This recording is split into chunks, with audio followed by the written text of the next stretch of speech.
Good morning, very good morning. ലോകമെമ്പാടുമുള്ള എല്ലാ മലയാളി പ്രേക്ഷകർക്കും ഒരു നല്ല ദിനം ആശംസിച്ചുകൊണ്ട് നമ്മുടെ മോർണിംഗ് വാക്ക് 24-ന്റെ മോർണിംഗ് വാക്ക് സ്റ്റാർട്ട് ചെയ്യുകയാണ്. ഞാൻ പ്രജിൻ, എനിക്കൊപ്പം ഞാൻ സ്മിത ഹരിദാസ്. യെസ്. അപ്പോ പറഞ്ഞോ, ഇന്നത്തെ ദിവസത്തിന്റെ പ്രത്യേകത എന്ന് പറയുന്നത് ഫെബ്രുവരി 20-ാം തീയതിയാണ്, വ്യാഴാഴ്ചയാണ്, കുംഭമാസം 8-ാം തീയതിയാണ്. ഒരുപാട് വാർത്തകൾ സംഭവിക്കുന്ന ദിവസമാണെങ്കിലും നമ്മൾ സാധാരണ പറയുന്നത് പോലെ ഒരുപാട് പേർ നടക്കാൻ ഇറങ്ങിയിട്ടുണ്ട്. അപ്പൊ അതിന്റെ ഒരു ഊർജം നമ്മളിലേക്കും പകരുന്നുണ്ട്. Health is wealth. അതുകൊണ്ട് നമ്മുടെ ആരോഗ്യം നമ്മുടെ ഉത്തരവാദിത്തമാണ്. ആ ഓർമ്മയിൽ തന്നെയാണ് എല്ലാവരും ഇങ്ങനെ രാവിലെ വെളുപ്പിന് എഴുന്നേറ്റ് ഓടുന്നതും ചാടുന്നതും ഒക്കെ. അപ്പൊ നിങ്ങളും മടി കൂടാതെ നമ്മുടെ വാർത്തായാത്രയിൽ മോർണിംഗ് വാക്കിൽ നമ്മളോടൊപ്പം പങ്കുചേരുക. ഒരു ഉന്മേഷവും ഊർജ്ജവും ഒക്കെ ഉണ്ടാവട്ടെ. അപ്പോൾ അടുത്ത 1 മണിക്കൂർ നേരം നമ്മൾ ഒരുമിച്ചുള്ള യാത്രയാണ്. എല്ലാവർക്കും അറിയുന്നത് പോലെ ഇന്ന് എവിടെയാണ് മോർണിംഗ് വാക്കിന് എന്നൊരു സംശയം ഉണ്ടാവും. അപ്പം ചേച്ചി ഓൾറെഡി പറഞ്ഞല്ലോ, ഒരുപാട് പേര് നടക്കാനുള്ള ഇത് തൃപ്പൂണിത്തുറയ്ക്ക് അടുത്തുള്ള ഒരു സ്ഥലമാണ്, കോടംകുളം എന്ന് പറയുന്ന സ്ഥലത്താണ്. അവിടെ അതെ ALR വാക്ക് വേ, അവിടെയാണ് നമ്മൾ നടക്കാൻ പോകുന്നത്. അപ്പോൾ നടന്ന് പോകുന്ന വഴിയിൽ ഒരുപാട് ആൾക്കാരെ പരിചയപ്പെടാനുണ്ട്, ഒരുപാട് വാർത്തകൾ നിങ്ങളുമായി ഷെയർ ചെയ്യാനുണ്ട്, വർത്തമാനം പറയാനുണ്ട്. അപ്പോൾ നിങ്ങൾ മറക്കണ്ട, പെട്ടെന്ന് തന്നെ കമന്റ് ബോക്സിൽ റെഡി ആയിക്കോ. നമുക്ക് തുടങ്ങല്ലേ ഇപ്പോൾ.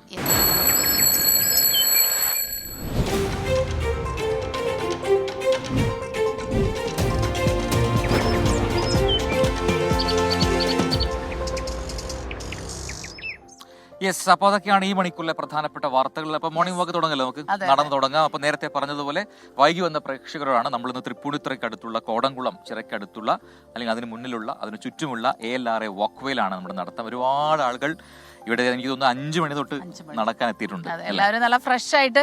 ഈ തൃപ്പൂണിത്തുറയുടെ ഒരു പ്രത്യേകത തന്നെ നിറയെ ക്ഷേത്രങ്ങളാണ് പരിസരത്തെല്ലാം. ഇവിടെ ഒരു സ്ഥലത്ത് തന്നെ ഇപ്പൊ നമ്മള് ഓരോ സ്ഥലങ്ങളിൽ നിന്ന് കേൾക്കുന്നില്ലേ രാവിലെ തന്നെ, അതൊരു 3-4 അമ്പലങ്ങളിൽ നിന്ന് കേൾക്കുന്നുണ്ട്. അങ്ങനെയാണ്. പക്ഷെ എന്നെ അത്ഭുതപ്പെടുത്തിയ ഒരു കാര്യം, ഒരുപാട് പേരുണ്ട്, സ്ത്രീകളും പുരുഷന്മാരുമായിട്ട് രാവിലെ തന്നെ. ചില ഇടങ്ങളിലൊക്കെ പതുക്കെ നമ്മുടെ മോർണിംഗ് വാക്ക് പകുതിയൊക്കെ ആവുമ്പോഴേ ആളുകൾ വന്നു തുടങ്ങും. ഇവര് വളരെ കൃത്യമായിട്ട് 5 മണിക്ക് തന്നെ എത്തി അടിപൊളിയായിട്ട് ഇങ്ങനെ നടക്കുകയാണ്. അപ്പൊ ആ ഒരു ഊർജം ശരിക്കും ഉണ്ട് കേട്ടോ, ഞങ്ങൾക്ക് സന്തോഷമുണ്ട്. ചേച്ചി, ഈ തോൽവികളെ ചേച്ചിക്ക് ഭയമാണോ? ഇല്ല, തോൽവികൾ എപ്പോഴും വിജയത്തിലേക്കുള്ള ഒരു മുന്നോടിയാണ്. കാരണം ഓരോ അനുഭവങ്ങൾ, ഓരോ പാഠങ്ങളല്ലേ. അതെ, ഇപ്പൊ ആർക്കാണെങ്കിലും പലപ്പോഴായിട്ടും ചില സംഭവങ്ങൾ, ചില നിമിഷങ്ങൾ, ചില ടൈമുകളിൽ നമുക്ക് തോൽവികൾ പിണയാം അല്ലെ. ആ തോൽവികളിൽ പെട്ട് നമ്മൾ ഇങ്ങനെ വിഷമിച്ചിരുന്ന് പോയി കഴിഞ്ഞാൽ ലൈഫ് അവിടെ തീരും അല്ലെ. ഇപ്പൊ ഞാൻ പറഞ്ഞിരുന്നത് ഇത് പറയാൻ കാരണം നമ്മുടെ സച്ചിൻ ടെണ്ടുൽക്കറെ കുറിച്ചാണ്. നമുക്കറിയാം, മാസ്റ്റർ ബ്ലാസ്റ്റർ ആണ്. ക്രിക്കറ്റിൽ മറ്റൊരു പേരില്ല സച്ചിനോളം അല്ലെ. അപ്പൊ ഈ സച്ചിന്റെ ഫോമിന്റെ ഒരു പീക്കിൽ നിൽക്കുന്ന സമയത്ത് ഇംഗ്ലണ്ടിനുമായിട്ടുള്ള ഒരു ടെസ്റ്റ് മത്സരം നടക്കുന്നു. അപ്പൊ ഇംഗ്ലണ്ടിൽ അന്ന് ബോളിംഗ് നിരയിൽ ആഷ്ലി ജെയിൽസ് എന്ന് പറയുന്ന ഒരു ബോളർ വരുന്നു. സ്പിന്നറാണ്, ലെഫ്റ്റ് ഹാൻഡ് സ്പിന്നറാണ്. അപ്പൊ അദ്ദേഹം സച്ചിന് എവിടെ ബോൾ എറിഞ്ഞാലാണ് സച്ചിന് കളിക്കാൻ പ്രയാസം എന്ന് പഠിച്ചു വന്നു. അവൻ ആദ്യമായിട്ട് ജൈൽസ് ഇന്ത്യക്കെതിരെ കളിക്കുകയാണ്. അപ്പോൾ ജൈൽസിന്റെ ഈ ലെഫ്റ്റ് ഹാം സ്പിൻ ബോളിൽ സച്ചിൻ തുടരെ പരാജയപ്പെടുന്ന കാഴ്ച കണ്ടു. ഒരു പ്രത്യേക ലെഫ്റ്റ് ഭാഗത്ത് കുത്തിത്തിരിഞ്ഞു വരുന്ന പന്ത് സച്ചിൻ ഇങ്ങനെയും കളിക്കാൻ പറ്റുന്നില്ല. തുടരെ ടെസ്റ്റിൽ പരാജയപ്പെടുന്ന സച്ചിൻ 0-ന് പുറത്താവുന്നു, അല്ലെങ്കിൽ പന്തുകളെ റൺസ് കണ്ടെത്താൻ കഴിയുന്നില്ല. അങ്ങനെ വലിയ വിമർശനമൊക്കെ വന്നു. 2 ടെസ്റ്റിലും വലിയ പരാജയമാണ് സച്ചിൻ. പിന്നീട് നമ്മൾ കണ്ടത് 3-ാം ടെസ്റ്റിൽ കണ്ടത് മറ്റൊരു സച്ചിനെ, ആ പന്ത് അല്ലെങ്കിൽ ജൈൽസിനെ മാത്രം അറ്റാക്ക് ചെയ്യുന്ന സച്ചിൻ. അപ്പൊ എന്തെന്ന് പറയോ, ഇതിനെ കുറിച്ച് പഠിച്ചപ്പോ ഈ രവിശാസ്ത്രിയാണ് ഇതിനെ കുറിച്ച് പറഞ്ഞത്. ആ 2 ടെസ്റ്റിലും ഉണ്ടായ ഈ പരാജയം സച്ചിനെ വല്ലാണ്ട് ഇങ്ങനെ ബാധിച്ചു. പക്ഷെ അവിടെ തീർന്നില്ല, അവിടെയാണ് തുടങ്ങുന്നത് കളി. പിന്നീടുള്ള ദിവസങ്ങളിൽ കഠിനമായ പ്രാക്ടീസാണ്. അവിടെ മാത്രം പന്തെറിയിപ്പിച്ചു ഈ ബോളിംഗ് കോച്ചിനെ കൊണ്ട്. എന്നിട്ട് അതിൽ എന്താണ് പറയാ, ആരും കളിക്കാത്ത ഷോട്ടുകൾ സച്ചിൻ കളിച്ചു എന്നാണ് പറയുന്നത്. അപ്പൊ അതാണ് അതായത് നമുക്ക് ഏറ്റവും ഭയമുള്ള, നമ്മളെ വല്ലാതെ പേടിപ്പിക്കില്ലേ, അതിൽ നിന്ന് നമ്മൾ ഒഴിഞ്ഞു മാറും. അങ്ങനെ ചെയ്യരുത്. അപ്പൊ അത് തന്നെ ആയിരിക്കണം, അതിനെ ആദ്യം കീഴടക്കുക. അങ്ങനെ ആയിരിക്കണം. അപ്പൊ നല്ലൊരു സന്ദേശമാണ് അല്ലെ. അതെ. അപ്പൊ അങ്ങനെ ഒരു പോസിറ്റീവ് നോട്ടിൽ നമുക്ക് തുടങ്ങാം അല്ലെ. വാർത്തകളിലേക്ക് ഏറ്റവും പ്രധാനപ്പെട്ട ഒരു വാർത്ത ഡൽഹിയിലേക്കാണ്. അതെ, ഡൽഹിയുടെ പുതിയ മുഖ്യമന്ത്രിയായി രേഖ ഗുപ്ത ഇന്ന് സത്യപ്രതിജ്ഞ ചെയ്ത് അധികാരമേൽക്കും. ഇന്നലെ പ്രധാനമന്ത്രിയുടെ അധ്യക്ഷതയിൽ ചേർന്ന പാർലമെന്ററി ബോർഡ് യോഗത്തിലാണ് പുതിയ മുഖ്യമന്ത്രിയെ തീരുമാനിച്ചത്. അതെ, അപ്പൊ രാവിലെ 11 മണിക്ക് രാംലീല മൈതാനത്താണ് സത്യപ്രതിജ്ഞാ ചടങ്ങ്. വലിയ ആഘോഷമാക്കി മാറ്റുകയാണ് BJP. 11 ദിവസം നീണ്ട സസ്പെൻസിന് വിരാമം. പ്രധാനമന്ത്രിയുടെ അധ്യക്ഷതയിൽ ചേർന്ന പാർലമെന്ററി ബോർഡ് യോഗത്തിൽ രേഖ ഗുപ്തയെ മുഖ്യമന്ത്രിയായി തീരുമാനിച്ചു. പാർട്ടി സംസ്ഥാന ആസ്ഥാനത്ത് കേന്ദ്ര നിരീക്ഷകരായ രവിശങ്കർ പ്രസാദ്, ഓം പ്രകാശ് ധൻഖർ എന്നിവരുടെ സാന്നിധ്യത്തിൽ ചേർന്ന നിയമസഭാ കക്ഷി യോഗത്തിൽ പർവേഷ് വർമ്മയാണ് മുഖ്യമന്ത്രി സ്ഥാനത്തേക്ക് രേഖ ഗുപ്തയുടെ പേര് നിർദ്ദേശിച്ചത്. നിർദ്ദേശം ഏകകണ്ഠമായി പാസായി. രവിശങ്കർ പ്രസാദ് രേഖ ഗുപ്തയെ നേതാവായി തെരഞ്ഞെടുത്തതായി ഔപചാരികമായി പ്രഖ്യാപിച്ചു.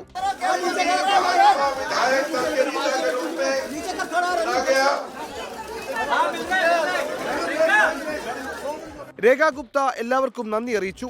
पूरी पार्टी के सभी कार्यकर्ताओं का जिनका आशीर्वाद आज मुझे यहाँ मिला. 9 പേരുകൾ മുഖ്യമന്ത്രി സ്ഥാനത്തേക്ക് പരിഗണിക്കപ്പെട്ടെങ്കിലും വനിതാ, OBC, മധ്യവർഗത്തിന്റെ പ്രതിനിധി എന്നീ 3 ഘടകങ്ങൾ രേഖ ഗുപ്തയ്ക്ക് തുണയായി. പർവേഷ് വർമ്മയെ ഉപമുഖ്യമന്ത്രിയായും വിജേന്ദർ ഗുപ്തയെ സ്പീക്കറായും തീരുമാനിച്ചു. രാംലീല മൈതാനത്ത് നടക്കുന്ന പ്രൗഢഗംഭീരമായ ചടങ്ങിൽ സർക്കാർ സത്യപ്രതിജ്ഞ ചെയ്ത് അധികാരമേൽക്കും. പ്രധാനമന്ത്രി നരേന്ദ്രമോദി അടക്കമുള്ള ദേശീയ നേതാക്കൾ, NDA ഭരിക്കുന്ന സംസ്ഥാനങ്ങളിലെ മുഖ്യമന്ത്രിമാർ, ക്രിക്കറ്റ്, സിനിമാ താരങ്ങൾ അടക്കമുള്ള ഒട്ടേറെ പ്രമുഖർ ചടങ്ങിൽ പങ്കെടുക്കും. സമൂഹത്തിന്റെ എല്ലാ മേഖലകളിൽ നിന്നുള്ളവരുടെ സാന്നിധ്യം ചടങ്ങിൽ ഉറപ്പുവരുത്തുമെന്ന് സംസ്ഥാന BJP നേതൃത്വം അറിയിച്ചു. മുഖ്യമന്ത്രിയെ തീരുമാനിക്കാൻ വൈകിയത് സത്യപ്രതിജ്ഞാ ചടങ്ങ് പ്രൗഢഗംഭീരമാക്കുന്നതിലൂടെ മറികടക്കാൻ കഴിയും എന്ന വിശ്വാസത്തിലാണ് BJP. സത്യപ്രതിജ്ഞയ്ക്ക് പിന്നാലെ തന്നെ പല നിർണായക തീരുമാനങ്ങളും ഉണ്ടാകുമെന്നാണ് നേതൃത്വം വ്യക്തമാക്കുന്നത്. മോഹൻകുമാറിനൊപ്പം ബൽറാം നെടുങ്ങാടി, 24 ഡൽഹി. യെസ് ചേച്ചി, അതുപോലെ തന്നെ ഇപ്പൊ ഡൽഹിയുടെ കാര്യം പറയുമ്പോൾ ഈ 27 വർഷങ്ങൾക്ക് ശേഷം ഒരു കാൽനൂറ്റാണ്ടിന് ശേഷം എന്നൊക്കെ പറയില്ലേ, അതുപോലെയാണ് BJP അധികാരത്തിലെത്തുന്നത്. അതുകൊണ്ട് ഈ മുഖ്യമന്ത്രി ആരാകണമെന്ന് അവസാന നിമിഷം പോലും സസ്പെൻസിലായിരുന്നു. ഇന്നലെ എനിക്ക് തോന്നുന്നു വളരെ വൈകിയാണ്, ഒരു 8 മണിയോട് അടുത്താണ് ഈ പേര് വരുന്നത്. അത് ഏറ്റവും രസം എന്ന് വെച്ചാൽ ആദ്യമായിട്ട് MLA ആകാണ്. ഷാലിമാർ ബാഗ് എന്നാണ് ജയിച്ചു വന്നത്. പക്ഷേ രേഖാ ഗുപ്തയുടെ പേര് പറയുമ്പോൾ ഒരുപാട് പേർക്ക് അറിയാം, ഡൽഹിയുമായിട്ട് ബന്ധപ്പെട്ടുള്ള ആളുകൾക്കൊക്കെ അറിയാം. വിദ്യാർത്ഥി രാഷ്ട്രീയത്തിലൂടെ വളർന്ന് പടിപടിയായി വളർന്നു വന്ന ഒരാൾ തന്നെയാണ്. ഡൽഹിയെ സംബന്ധിച്ചിടത്തോളം 4ാമത്തെ വനിതാ മുഖ്യമന്ത്രിയാണ്. BJPക്ക് 2ാമത്തെ വനിതാ മുഖ്യമന്ത്രി. അങ്ങനെ ഒരുപാട് പ്രത്യേകതകളുണ്ട്. അപ്പോൾ ആരാണ് ഈ രേഖാ ഗുപ്ത? നമുക്കൊന്ന് കാണാം.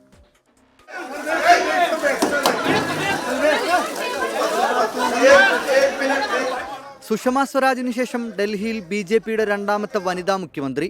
ഇന്ദ്രപ്രസ്ഥത്തിന്റെ ഭരണക്കസേരയിലേക്ക് എത്തുന്ന 4ാമത്തെ വനിത. വിദ്യാർത്ഥി രാഷ്ട്രീയത്തിലൂടെ പയറ്റിത്തെളിഞ്ഞ നേതാവാണ് രേഖാ ഗുപ്ത. ABVPയിലൂടെ രാഷ്ട്രീയ പ്രവേശനം. ഡൽഹി യൂണിവേഴ്സിറ്റി വിദ്യാർത്ഥി യൂണിയൻ പ്രസിഡന്റ് സ്ഥാനത്തേക്ക് വിജയിച്ച് വരവറിയിച്ചത് 1996-ൽ. 2007 ഡൽഹി മുനിസിപ്പൽ തിരഞ്ഞെടുപ്പിൽ വിജയിച്ച് മുഖ്യധാര രാഷ്ട്രീയത്തിലെത്തി. 2012-ലും നോർത്ത് പീതാംബുരിയിൽ നിന്ന് കൗൺസിലറായി. ഈ കാലത്ത് വിദ്യാർത്ഥികൾക്കും സ്ത്രീകൾക്കും വേണ്ടി നടപ്പാക്കിയ പദ്ധതികൾ രേഖാ ഗുപ്തയെ ശ്രദ്ധേയയാക്കി. സംഘടനാ രംഗത്തും തിളങ്ങി. നിലവിൽ BJP ദേശീയ നിർവാഹ സമിതി അംഗം, ഭാരതീയ മഹിളാ ദേശീയ വൈസ് പ്രസിഡന്റ് തുടങ്ങിയ സ്ഥാനങ്ങളും വഹിക്കുന്നുണ്ട്. ഷാലിമാർ ബാഗ് നിയമസഭാ മണ്ഡലത്തിൽ 29,595 വോട്ടിന് ജയിച്ച് നിയമസഭയിലെത്തുന്ന രേഖാ ഗുപ്ത നേരെ എത്തുന്നത് ഡൽഹിയുടെ മുഖ്യമന്ത്രി കസേരയിലേക്ക്. Research desk, 24.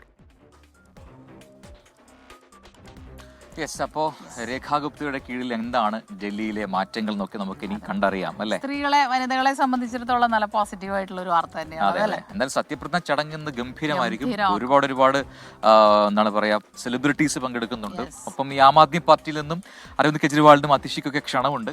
ഇവരൊക്കെ അതെ, നമുക്ക് നോക്കാം. അതൊരു പൊളിറ്റിക്കൽ പിക്ചർ ആയിരിക്കും. എന്തായാലും നമുക്ക് നോക്കാം. ഇനി നമ്മൾ അടുത്തൊരു വാർത്തയിലേക്ക് പോവുകയാണ്. UGC കരട് റെഗുലേഷനെതിരെ ദേശീയ ഉന്നത വിദ്യാഭ്യാസ കൺവെൻഷൻ ഇന്നാണ്. മുഖ്യമന്ത്രി പിണറായി വിജയൻ ഉദ്ഘാടനം ചെയ്യും. തെലങ്കാന ഉപമുഖ്യമന്ത്രി, കർണാടക, തമിഴ്നാട് എന്നിവിടങ്ങളിലെ ഉന്നത വിദ്യാഭ്യാസ മന്ത്രിമാർ, വിവിധ സംസ്ഥാനങ്ങളിലെ ഉദ്യോഗസ്ഥർ ഉൾപ്പെടെ കൺവെൻഷനിലെത്തും. യെസ്, ഉമേഷ് ബാലകൃഷ്ണനാണ് വിവരങ്ങളുമായി ചേർന്ന് തിരുവനന്തപുരത്തും. എന്തായാലും ഉമേഷ്, വെരി ഗുഡ് മോർണിംഗ്. ഇതിനോടകം തന്നെ ഈ കൺവെൻഷൻ വാർത്താ ശ്രദ്ധ നേടിയിട്ടുണ്ട്. വിവിധ സംസ്ഥാനങ്ങളിൽ നിന്നുള്ള പ്രതിനിധികളൊക്കെ വരുന്നുണ്ട് തന്നെ. പക്ഷെ അതേസമയം കഴിഞ്ഞ ദിവസമാണ് ഈ ഗവർണർ, സംസ്ഥാന ഗവർണർ, കേരള ഗവർണർ ഇതിന് എതിരെ അല്ലെങ്കിൽ ഒരു അതൃപ്തി പരസ്യമാക്കി രംഗത്തെത്തിയത്. അതിൽ സർക്കാരിന് പിന്നീട് വഴങ്ങേണ്ടിയും വന്നു. ഒക്കെ ആ വാർത്തയ്ക്ക് കഴിഞ്ഞ ദിവസം വന്നതാണ്. അപ്പോൾ ആ ഒരു പശ്ചാത്തലത്തിലാണ് ഇന്നിപ്പോൾ ഈ ഫംഗ്ഷൻ നടക്കുന്നത്, കൺവെൻഷൻ നടക്കുന്നത്. അപ്പോൾ എന്താണ്, ആരൊക്കെ പങ്കെടുക്കുന്ന കാര്യത്തിലൊരു ഉറപ്പ് കിട്ടിയിട്ടുണ്ട്. അതിൽ ഇനിയിപ്പോൾ സംസ്ഥാന ഗവർണർ ഇങ്ങനെ നിലപാട് സ്വീകരിച്ചതുകൊണ്ട് തന്നെ എന്തായിരിക്കും സർക്കാരിന്റെ മുന്നോട്ടുള്ള നിലപാടുകൾ ഈ വിഷയത്തിൽ? Good morning Prajin, good morning Smitha. എന്തായാലും കഴിഞ്ഞ ദിവസങ്ങളിൽ, അതായത് പുതിയ ഗവർണർ രാജേന്ദ്ര അൽറേക്കർ ചുമതലയേറ്റ ശേഷം സർക്കാരുമായി നല്ല നിലപാടിലായിരുന്നു മുന്നോട്ട് പോയിരുന്നത്. എന്നാൽ അത് അസ്വാരസ്യങ്ങൾ കഴിഞ്ഞ ദിവസം ഉണ്ടായി. അത് ഇതുമായി ബന്ധപ്പെട്ടാണ് ഇന്ന് നടക്കാൻ പോകുന്ന ഉന്നത വിദ്യാഭ്യാസ വകുപ്പിന്റെ UGC കരട് റെഗുലേഷനെതിരായുള്ള കൺവെൻഷനുമായി ബന്ധപ്പെട്ടാണ്.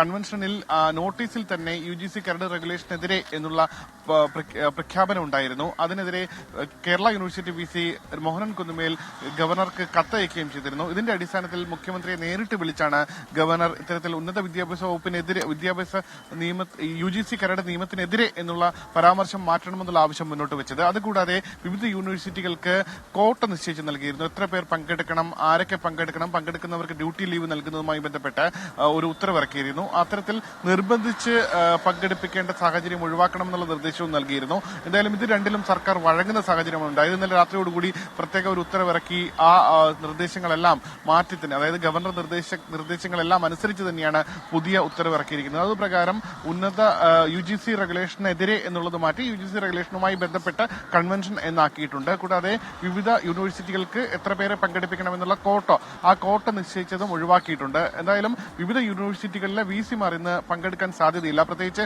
കേരള സാങ്കേതിക സർവകലാശാല, കണ്ണൂർ യൂണിവേഴ്സിറ്റികളിലെ VC-കൾ ഇന്ന് പങ്കെടുക്കില്ല എന്ന് ഏകദേശം ഉറപ്പ് ലഭ്യമായി കഴിഞ്ഞു. അതേസമയം വിവിധ സംസ്ഥാനങ്ങളിൽ നിന്നുള്ള മന്ത്രിമാർ പങ്കെടുക്കുന്നുണ്ട്. പ്രത്യേകിച്ച് തെലങ്കാന ഉപമുഖ്യമന്ത്രി ഭാട്ടി വിക്രമാർക്ക മല്ലു, കൂടാതെ കർണാടക ഉന്നത വിദ്യാഭ്യാസ വകുപ്പ് മന്ത്രി ഡോക്ടർ MC സുധാകർ, കൂടാതെ തമിഴ്നാട് ഉന്നത വിദ്യാഭ്യാസ വകുപ്പ് മന്ത്രി ഡോക്ടർ ഗോവി ചെഴിയാൻ എന്നിവർ കൺവെൻഷനിൽ പങ്കെടുക്കും. കൂടാതെ കോൺഗ്രസും മറ്റ് പ്രതിപക്ഷ സംഘടനകളും ഭരിക്കുന്ന സംസ്ഥാനങ്ങളിൽ നിന്നുള്ള ഉന്നത ഉദ്യോഗസ്ഥരും ഈ കൺവെൻഷനിൽ പങ്കെടുക്കുന്നുണ്ട്. മുഖ്യമന്ത്രിയാണ് കൺവെൻഷൻ ഉദ്ഘാടനം ചെയ്യുന്നത്. ഉച്ചയ്ക്ക് ശേഷം 2 മണിയോടുകൂടി ഈ എത്തുന്ന വിവിധ സംസ്ഥാനങ്ങളിലെ മന്ത്രിമാരും സംസ്ഥാനത്തെ ഉന്നത വിദ്യാഭ്യാസ മന്ത്രിയും അടങ്ങുന്നവർ ഒന്നിച്ച് മാധ്യമങ്ങളെയും കാണുന്നുണ്ട്. ഇതിൽ ഒരു പ്രമേയം പാസ്സാക്കണമോ തുടങ്ങിയ കാര്യങ്ങളിലൊന്നും ഒരു തീരുമാനമെത്തിയില്ല. വിവിധ സ്ഥലങ്ങളിൽ നിന്നുള്ള ഉന്നത ഉദ്യോഗസ്ഥരുടെയും മന്ത്രിമാരുടെയും നിർദ്ദേശങ്ങൾ കൂടി കണക്കിലെടുത്തായിരിക്കും അക്കാര്യത്തിലെല്ലാം ഒരു തീരുമാനം ഉണ്ടാവുക. സ്മിത, ഇതിന്റെ ഒരു പ്രത്യേകത പ്രതിപക്ഷവും ഈ കൺവെൻഷനിൽ പങ്കെടുക്കുന്നുണ്ട്, സഹകരിക്കുന്നുണ്ട് എന്നുള്ളതാണ് അല്ലെ. എന്തായാലും ഈ ഒരു വിജ്ഞാപനം അത് കേന്ദ്ര സർക്കാർ അങ്ങനെ അടിച്ചേൽപ്പിക്കുന്നു എന്നൊക്കെയുള്ള അഭിപ്രായങ്ങൾ പങ്കുവെക്കുന്ന ഒരു കോമൺ പ്ലാറ്റ്ഫോം ആയിട്ട് ഇന്നത്തെ ഈ കൺവെൻഷൻ മാറുന്നുണ്ട്. പക്ഷെ അതുകൊണ്ട് തന്നെയാണ് ഗവർണർ ഇതിനെതിരെ രംഗത്തെത്തിയതെന്നും അങ്ങനെ ചേർത്ത് വായിക്കണം. നമുക്കിപ്പോ എന്താണ് ആരിഫ് മുഹമ്മദ് ഖാൻ വന്നതിന് പിന്നാലെ അർലേക്കർ വന്ന സമയത്ത് എന്താണ് ഇനി എങ്ങനെയൊക്കെ ആയിരിക്കും, ഒത്തുപോകുമോ ഒക്കെ ആയിരുന്നു ആദ്യ ചോദ്യങ്ങൾ. പക്ഷേ അദ്ദേഹത്തിന്റെ നിലപാട് കണ്ടപ്പോ അത് നല്ല സഹകരിച്ച് തന്നെ പോകുമെന്നുള്ളതാണ്. പക്ഷേ ഇന്നലെ ആണ് ആദ്യമായിട്ട് എനിക്ക് തോന്നുന്ന ഒരു ചെറിയ രീതിയിൽ സർക്കാരിനെതിരെ അതൃപ്തി വന്നത്. പക്ഷെ അത് ഉൾക്കൊള്ളുന്നുണ്ട് സർക്കാർ, അത് പറയുന്നുണ്ട്. സർക്കാരിനും അറിയാം, മുൻ അനുഭവങ്ങൾ വെച്ച് നോക്കുമ്പോ എന്നും ഇങ്ങനെ ഝഗട എന്ന് പറഞ്ഞു പോവാതിരിക്കുന്നത് തന്നെയാണ് ഭരണം. പ്രജിൻ, എന്റെ അമ്മയൊക്കെ ചെറുപ്പത്തിൽ പറയുന്ന ഒരു പഴഞ്ചൊല്ലുണ്ട്. എന്താണ്? ചൊല്ലിക്കൊട്, നുള്ളിക്കൊട്, തല്ലിക്കൊട്, അത് ഇവിടെ പറയാൻ കാരണം എന്താന്ന് പറയാൻ പറ്റുമോ? നമ്മുടെ അടുത്ത റിപ്പോർട്ടിലേക്ക് നമ്മൾ പോകുമ്പോ ഡോക്ടർ ശശി തരൂരിന്റെ കാര്യത്തില്ലേ, സംസ്ഥാന കോൺഗ്രസ് ആകെ പുലിവാല പിടിച്ച പോലെയാണ്, ഓരോരോ കാര്യങ്ങൾ വരുന്നു. പക്ഷെ അദ്ദേഹം ആണെങ്കിൽ ആ ലേഖനം എഴുതുന്നു, വലിയ എതിർപ്പ് കോൺഗ്രസ് നേതാക്കളുടെ ഭാഗത്തുനിന്ന് ഉണ്ടാകും. ഹൈക്കമാൻഡ് അടക്കം ഇടപെട്ടിട്ടും വഴങ്ങുന്നില്ല തരൂർ എന്നുള്ളതാണ് ഇന്നലത്തെ പ്രതികരണങ്ങളിൽ നിന്ന് മനസ്സിലാവുന്നത് അല്ലെ. അപ്പൊ അവരുടെ ഒരു തീരുമാനം എന്താണെന്ന് വെച്ചാൽ അവഗണിക്കാം എന്നുള്ളതാണ്. കാരണം ഇതിൽ പിടിച്ച് പുറകെ പോയി വലിയ പ്രശ്നങ്ങൾ, തെരഞ്ഞെടുപ്പൊക്കെ അടുത്ത് വരാനുള്ളതാണ്. അപ്പോൾ അങ്ങനെ ഒരു അനൈക്യമുണ്ട് എന്നുള്ളത് പൊതുവിൽ ഒരു അഭിപ്രായം ഉയർന്നു വന്നാൽ അത് അവർക്ക് ദോഷമാകും. അപ്പം അതുകൊണ്ട് അദ്ദേഹത്തിൻ്റെ കാര്യങ്ങളിൽ അത് അദ്ദേഹം അങ്ങനെ മുന്നോട്ട് പോട്ടെ, ഹൈക്കമാൻഡ് തീരുമാനിച്ചോളും. മാത്രമല്ല വർക്കിംഗ് കമ്മിറ്റി മെമ്പറാണ്, അതുകൊണ്ട് തന്നെ ഹൈക്കമാൻഡ് തന്നെ ശശി തരൂരിന്റെ കാര്യത്തിൽ തീരുമാനമെടുക്കട്ടെ എന്ന നിലപാടിലാണ് VD സതീശൻ അടക്കമുള്ള സംസ്ഥാന നേതാക്കൾ. റിപ്പോർട്ടാണ്. നിരന്തരം ശശി തരൂർ വിവാദ പ്രസ്താവനകൾ ആവർത്തിക്കുന്നത് മനഃപൂർവ്വമെന്നാണ് നേതൃത്വത്തിന്റെ വിലയിരുത്തൽ. ശശി തരൂരിന് മറുപടി പറഞ്ഞ ആ കെണിയിൽ വീഴേണ്ടതില്ലെന്നാണ് നിലപാട്. തദ്ദേശ തെരഞ്ഞെടുപ്പ് പടിവാതിൽക്കൽ എത്തി നിൽക്കുന്ന സമയത്ത് പാർട്ടിക്കുള്ളിലെ വിവാദം ഗുണകരമാവില്ലെന്ന് നേതൃത്വം വിലയിരുത്തുന്നു. ശശി തരൂർ മനഃപൂർവ്വം വാർത്തകളിൽ ഇടം പിടിക്കാനാണ് ശ്രമിക്കുന്നതെന്നും നേതാക്കൾക്കിടയിൽ സംസാരമുണ്ട്. രാഹുൽ ഗാന്ധിയുമായുള്ള കൂടിക്കാഴ്ചയ്ക്ക് ശേഷം തിരിച്ചെത്തിയ തരൂർ സംസ്ഥാനത്തെ നേതൃത്വത്തെ രൂക്ഷമായി പരിഹസിച്ചു.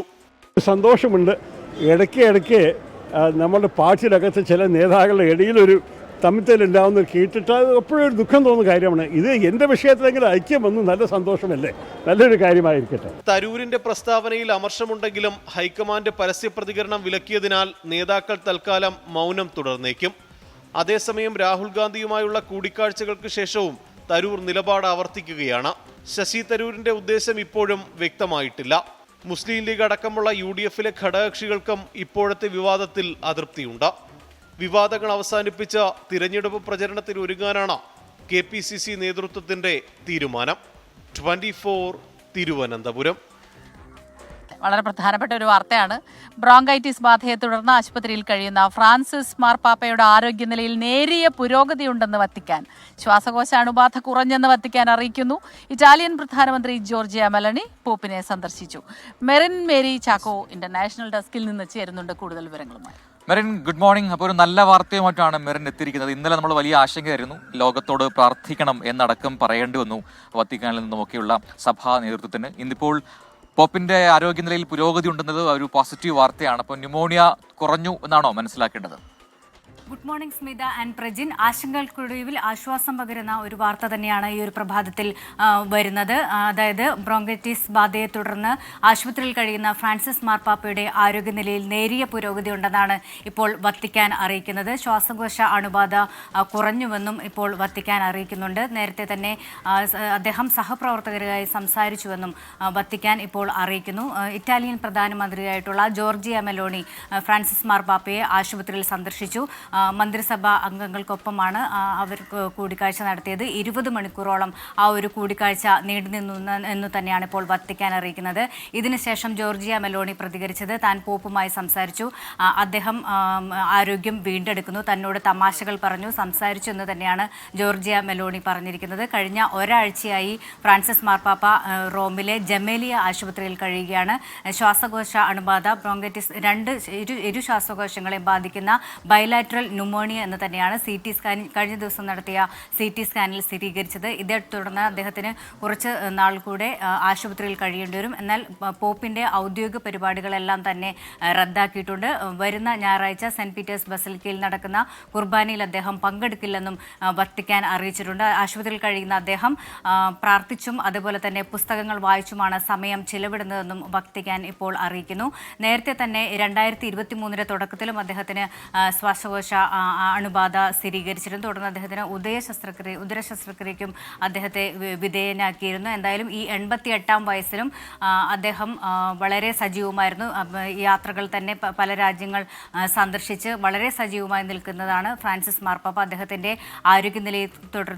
ആരോഗ്യനിലയെ ചൊല്ലി ആശങ്കകൾ നിലനിൽക്കുന്ന ഈ ഒരു സാഹചര്യത്തിൽ തന്നെയാണ് ആശ്വാസം നൽകുന്ന ഈ ഒരു വാർത്ത വരുന്നത്. അദ്ദേഹത്തിന് ശ്വാസകോശ അണുബാധ കുറഞ്ഞെന്നും ഇപ്പോൾ വത്തിക്കാൻ അറിയിക്കുന്നു. 21-ാം വയസ്സിൽ അദ്ദേഹത്തിന്റെ ശ്വാസകോശത്തിന്റെ ഒരു ഭാഗം നീക്കം ചെയ്തിരുന്നു. തുടർന്നാണ് ഇടയ്ക്കിടയ്ക്ക് അദ്ദേഹത്തിന് ശ്വാസകോശത്തിന് അണുബാധ ഉണ്ടാകുന്നുണ്ടായിരുന്നു. ഇപ്പോൾ ആരോഗ്യനിലയിൽ പുരോഗതി ഉണ്ടെന്ന് തന്നെയാണ് വത്തിക്കാനിൽ നിന്നും വരുന്ന വിവരങ്ങൾ. പ്രജിൻ ആൻഡ് സ്മിത. ചേച്ചി, ഇന്നലെ ട്രിവാൻഡ്രത്ത് പോയപ്പോൾ ഈ ആശാ വർക്കേഴ്സിന്റെ സമരപ്പന്തൽ നേരിട്ട് പോയിരുന്നു, അവരുടെ പ്രശ്നങ്ങളൊക്കെ നേരിട്ട് കേട്ടു. അതെ, നമ്മൾ അവിടുന്ന് സലീമും പിന്നെ നമ്മളെ അജീഷ് ജയശങ്കറൊക്കെയാണ് റിപ്പോർട്ട് ചെയ്യാറ്. നമ്മൾ നേരിട്ട് ഒന്ന് പോവാമെന്ന് കരുതി പോയപ്പോൾ അവിടുന്ന് ഓരോരുത്തരുടെയും സങ്കടങ്ങൾ. ഒരു ചേച്ചി പറയാ, ഈ തീരദേശത്തൊക്കെയാണ് രാവിലെ തന്നെ ചെല്ലുമ്പോൾ രാത്രി ലഹരി മരുന്നൊക്കെ ഉപയോഗിച്ച കുട്ടികളുണ്ടാവും. എൻ്റെ മകൻ്റെ പ്രായമാകാനുള്ള ആളെ ഉള്ളൂ ചേച്ചി എന്നാ അവർ പറയാ. പക്ഷേ അവർ ചിലപ്പോൾ വയലൻ്റായിട്ട് മോശമായിട്ടൊക്കെ പെരുമാറും. അങ്ങനെ എന്നിട്ട് കൂടെ ആരെങ്കിലും വിളിച്ചിട്ട് പോകും, നീ ഇന്ന് എൻ്റെ കൂടെ വരുമോ. അങ്ങനെ അവർക്ക് അത്രയും പ്രശ്നങ്ങളുണ്ട്. പിന്നെ തീരെ വയ്യാത്ത ആളുകളെ കാണുമ്പോൾ അവർ ഈ ഇല്ലാത്ത അവരുടെ പേഴ്സിൽ നിന്ന് എടുത്ത് പൈസ കൊടുക്കും. അങ്ങനെ ഒരുപാട് ജീവിതാനുഭവങ്ങളുണ്ട്. അവർക്കറിയാം നല്ലൊരു സാമൂഹ്യ സേവനം ചെയ്യുകയാണ് അവർ. എന്നാലും അവരാവശ്യപ്പെടുന്നത് കുറച്ചുകൂടി ഒരു ബെറ്റർ ആയിട്ടുള്ള ജീവിത നിലവാരം, അതിനുവേണ്ടി കുറച്ചുകൂടെ പൈസയൊക്കെ കിട്ടണം എന്നാണ് അവർ പറയുന്നത്. അപ്പോൾ ഇങ്ങനെ കടുംപിടുത്തം പിടിക്കേണ്ടതുണ്ടോ സർക്കാർ എന്ന് എനിക്ക് സത്യം പറഞ്ഞാൽ അവിടെ നിന്ന് ഇപ്പോൾ തോന്നി. എൻ്റെ ഹൃദയത്തിൽ തട്ടി തോന്നിയ ഒരു കാര്യമാണ്. അതിൽ രാഷ്ട്രീയമുണ്ടോ എന്നൊക്കെ കൃത്യമായിട്ട് ചർച്ചകൾ നടത്തി അവരുമായിട്ട് തന്നെ അത് ആലോചനകളിലൂടെ എന്തുകൊണ്ട് ഇങ്ങനെ ഒരു സമരത്തിലേക്ക് കടന്നു, അവരുടെ പ്രശ്നങ്ങൾ പരിഹരിക്കണം, അവരെ ഒന്ന് കേൾക്കണം ഇരുന്നെന്ന് ആഗ്രഹമുണ്ട്. ഇന്നിപ്പോൾ വലിയ രീതിയിലുള്ളൊരു സംഗമത്തിലേക്ക് അവർ മഹാസംഘമാണ് ആശാ വർക്കേഴ്സിന്റെ മഹാസംഘം. വിവിധ ജില്ലകളിൽ നിന്നുള്ള ആശാ വർക്കേഴ്സിനെ പങ്കെടുപ്പിച്ചാണ് ഈ മഹാസംഘം നടക്കുന്നത്. അങ്ങനെ സമരത്തിന്റെ ഒരു രീതിയും അതിന്റെ ഒരു സ്ട്രെങ്ത് ഒക്കെ മാറ്റുകയാണ് ആശാ വർക്കേഴ്സ്. ഉമേഷ് ബാലകൃഷ്ണൻ ഏറ്റവും പുതിയ അപ്ഡേറ്റുകളുമായി ഒരിക്കൽ കൂടി തിരുവനന്തപുരത്തും ചേരുന്നുണ്ട്. ഉമേഷ്, ഒരിക്കൽ കൂടി സ്വാഗതം മോർണിംഗ് വാക്കിലേക്ക്. അപ്പോൾ നേരത്തെ ഇപ്പോൾ ചേച്ചി പറഞ്ഞതുപോലെ തന്നെ ആശാ വർക്കേഴ്സിന്റെ ദുരിതമൊക്കെ ഇന്നലെ നേരിട്ട് ചേച്ചി മനസ്സിലാക്കിയതാണ്. അപ്പോൾ ഇന്നിപ്പോൾ സമരത്തിന്റെ ഒരു രീതി മാറുന്നു, അവരുടെ ഒരു സ്ട്രെങ്ത് എത്രമാത്രം ഉണ്ടെന്ന് വിളിച്ചതാണ് ഈ മഹാസംഗമം സംഘടിപ്പിക്കുന്നത്. അപ്പോൾ അതിലൂടെ എന്താണ് ആവശ്യപ്പെടുന്നത്? പിന്നോട്ടില്ല, ഓണററിയും തന്ന് നമ്മൾ ഒതുക്കണ്ട, അല്ലെങ്കിൽ കേസെടുത്ത് പേടിപ്പിക്കേണ്ട, ഇത്തരം കാര്യങ്ങളൊക്കെ തന്നെയല്ലേ. അപ്പോൾ എന്താണ് ഈ മഹാസംഗമം, എങ്ങനെയാണ് സംഘടിപ്പിക്കുന്നത് ASHA workers? Good morning again. എന്തായാലും നേരത്തെ തന്നെ ഇവർക്ക് ആദ്യം ഒരു രാഷ്ട്രീയ ചായ്വുണ്ട് എന്നുള്ള പരാമർശം ധനമന്ത്രിയുടെ ഭാഗത്തുനിന്നുണ്ടായി. അതിനെതിരെ രൂക്ഷമായി ഇവർ പ്രതികരിച്ചു. അതിനുശേഷം ഇവർക്കെതിരെ കേസെടുക്കുമെന്നുള്ള മുന്നറിയിപ്പ് വന്നു. അതിനെതിരെയും രൂക്ഷമായി പ്രതികരിച്ചു.